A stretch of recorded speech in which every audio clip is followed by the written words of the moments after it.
ஈரானில் 1000 இடங்களை குறிவைத்து 24 மணி நேரத்தில் தாக்குதல் நடத்தியிருப்பதாக அமெரிக்கா தெரிவித்துள்ளது.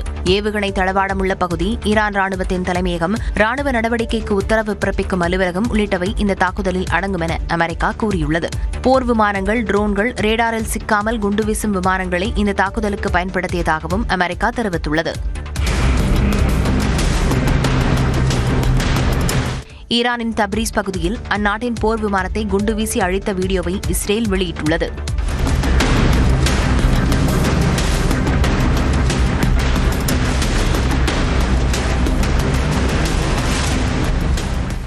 ஈரான் தலைநகர் தெஹ்ரானின் மையப்பகுதியில் ஈரான் ராணுவத்திற்கு சொந்தமான பகுதியில் தாக்குதல் நடத்தியதாக மற்றொரு வீடியோவையும் இஸ்ரேல் வெளியிட்டுள்ளது.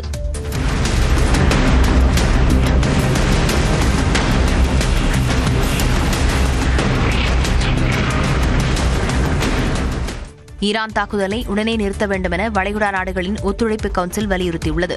குவைத், சவுதி அரேபியா, பஹ்ரைன் உள்ளிட்ட வளைகுடா நாடுகளில் அமெரிக்கா தொடர்பான இடங்களை குறிவைத்து ஈரான் தாக்குதல் நடத்தி வரும் நிலையில் தங்களை பாதுகாத்துக் கொள்ள தேவையான நடவடிக்கையை எடுப்போம் என்றும் அந்நாடுகள் எச்சரித்துள்ளன.